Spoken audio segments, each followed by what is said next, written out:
بسم اللہ الرحمن الرحیم۔ ابن ابی حاتم نے مجاہد سے مرسلاً روایت کیا ہے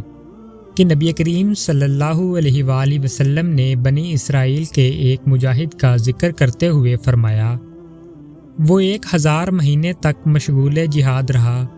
کبھی ہتھیار نہیں اتارے۔ صحابہ کرام کو یہ سن کر رشک ہوا۔ اس پر سورہ قدر نازل ہوئی، جس میں اللہ رب العزت نے فرمایا کہ اس کی ایک رات کی عبادت 1000 ماہ سے بھی زیادہ فضیلت رکھتی ہے۔ ابن جریر نے بروایت مجاہد ایک اور واقعہ نقل کیا ہے کہ بنی اسرائیل میں ایک عبادت گزار تھا جس کا یہ حال تھا کہ ساری رات عبادت کرتا اور صبح ہوتے ہی جہاد کے لیے نکل کھڑا ہوتا، سارا دن جہاد میں مشغول رہتا۔ 1000 ماہ اس نے اسی طرح گزار دیے، جس پر اللہ تعالیٰ نے سورہ قدر نازل فرما کر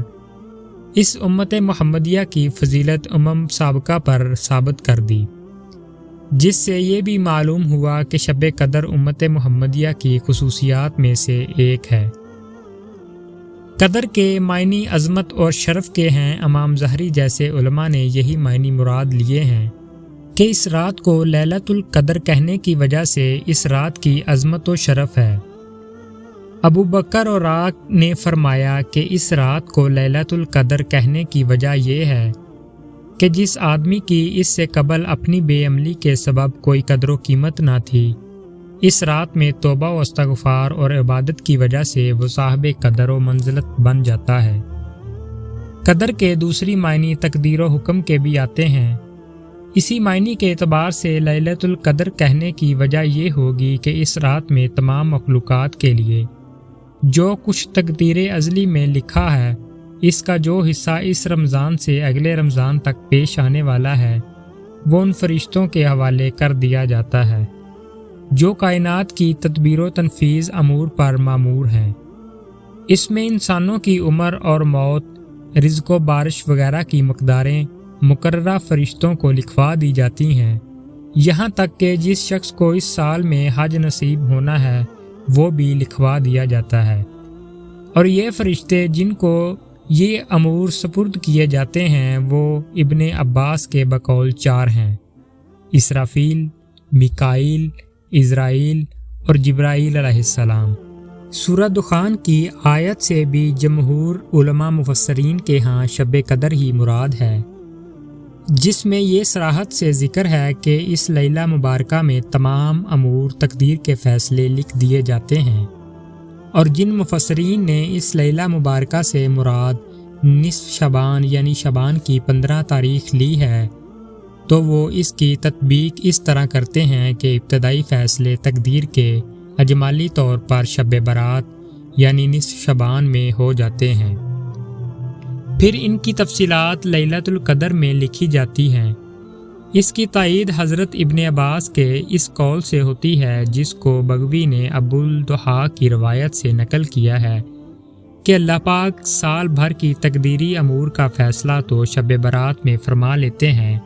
مگر شب قدر میں فیصلے متعلقہ فرشتوں کے سپرد کر دیے جاتے ہیں۔ اتنی بات تو قرآن کریم کی تصریحات سے واضح طور پر ثابت ہے کہ شب قدر ماہ رمضان میں ہی آتی ہے، مگر تاریخ کے تعین میں علماء کے 40 کے قریب مختلف اقوال ہیں، مگر تفسیر مظہری نے لکھا ہے کہ ان 40 میں سے اصح اقوال یہ ہے کہ شب قدر رمضان المبارک کے آخری عشرہ میں آتی ہے، مگر آخری عشرہ میں بھی اس کی کوئی خاص رات متعین نہیں۔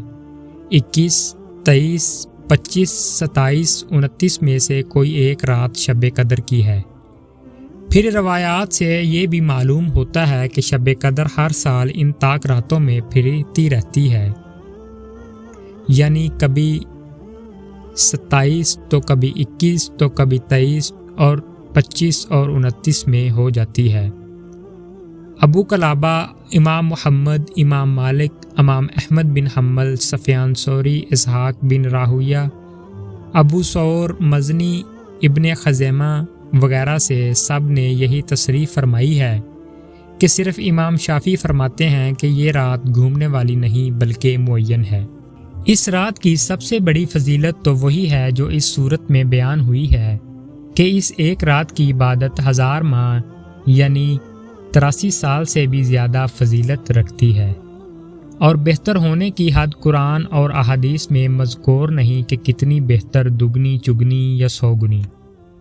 یہ پروردگار کو ہی علم ہے۔ صحیحین میں حضرت ابو ہریرہ سے روایت ہے کہ رسول خدا صلی اللہ علیہ وآلہ وسلم نے فرمایا، جو شب قدر میں عبادت کے لیے کھڑا ہوا اس کے تمام پچھلے گناہ معاف ہو گئے۔ حضرت ابن عباس سے روایت ہے کہ نبی اکرم صلی اللہ علیہ وآلہ وسلم نے فرمایا، شب قدر میں وہ تمام فرشتے جن کا مقام سدرۃ المنتہا پر ہے، وہ جبرائیل امین کے ساتھ دنیا میں اترتے ہیں، اور کوئی مومن مرد عورت ایسی نہیں جس کو سلام نہ کرتے ہوں، سوائے اس آدمی کے جو شراب پیتا یا خنزیر کا گوشت کھاتا ہو۔ اور ایک حدیث میں رسول خدا صلی اللہ علیہ وآلہ وسلم نے فرمایا، جو شخص شب قدر کی خیر و برکت سے محروم رہا وہ بالکل ہی محروم اور بد نصیب ہے۔ حضرت عائشہ صدیقہ طیبہ طاہرہ رضی اللہ تعالی عنہا نے سرور دو عالم صلی اللہ علیہ وآلہ وسلم سے دریافت کیا کہ اگر میں شب قدر کو پا لوں تو میں کیا پڑھوں؟ آپ صلی اللہ علیہ وآلہ وسلم نے فرمایا کہ یہ دعا پڑھو، جس کا ترجمہ کچھ یوں ہے کہ اے اللہ، آپ بہت معاف کرنے والے ہیں اور معافی کو پسند کرتے ہیں، میری خطائیں معاف فرما دیجئے۔ حضرت انس رضی اللہ تعالی عنہ سے روایت ہے کہ رسول اکرم صلی اللہ علیہ وآلہ وسلم نے فرمایا کہ جب شب قدر ہوتی ہے، جبرائیل امین فرشتوں کی ایک بڑی جماعت لے کر زمین میں اترتے ہیں، پھر جتنے اللہ کے بندے مرد عورت نماز میں یا ذکر میں مشغول رہتے ہیں، تمام فرشتے ان کے لیے دعائے مغفرت کرتے ہیں۔ قرطبی نے لکھا ہے کہ یہ رات ہر شر سے محفوظ اور سلامتی والی اور برکت والی ہے۔ در منشور اور بہقی وغیرہ میں حضرت عبادہ بن صامت سے روایت ہے کہ رسول اکرم صلی اللہ علیہ وآلہ وسلم سے شب قدر کے بارے میں دریافت کیا گیا تو آپ صلی اللہ علیہ وآلہ وسلم نے فرمایا کہ رمضان کے اخیر عشرے کی طاق راتوں میں یعنی 21، 23، 25، 27، 29 یا رمضان کی اخیر رات میں جو شخص ایمان کے ساتھ ثواب کی نیت سے اس رات میں عبادت کرے، اس کے پچھلے سب گناہ معاف کر دیے جاتے ہیں۔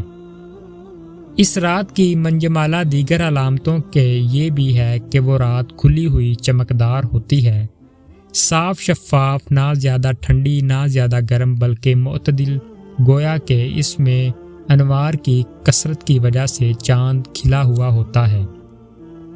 اس رات میں صبح تک آسمان کے ستارے شیاطین کو نہیں مارے جاتے۔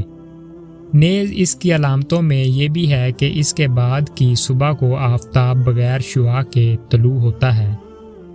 ایسا بالکل ہموار ٹکیا کی طرح ہوتا ہے جیسا کہ 14ویں کا چاند۔ اللہ نے اس دن کے آفتاب کے طلوع کے وقت شیاطین کو اس کے ساتھ نکلنے سے روک دیا، بخلاف عام ایام کے کہ طلوع شمس کے وقت شیطان کا اس جگہ ظہور ہوتا ہے۔ اس قسم کے اور مضامین دیگر احادیث میں بھی وارد ہوئے ہیں، بالخصوص سورج کی بغیر شعاؤں کے نکلنا یہ دیکھا بھی گیا ہے۔ ابن ابی لبابہ رضی اللہ تعالیٰ عنہ کہتے ہیں کہ میں نے رمضان کی 27 شب کو سمندر کا پانی چکھا تو بالکل میٹھا تھا۔ ایوب بن خالد کہتے ہیں کہ مجھے 23 شب رمضان کو غسل کی حاجت ہوئی، میں نے سمندر کے پانی سے غسل کیا جو کہ بالکل میٹھا تھا۔ بہرحال یہ علامتیں کشفہ ہوا کرتی ہیں، ہر کسی کو پتہ نہیں چلتا۔ اللہ پاک مجھ سمیت تمام مسلمانوں کو شب قدر کی قدر کرنے کی توفیق عطا فرمائے۔ وما علینا الا البلاغ المبین۔ شکریہ۔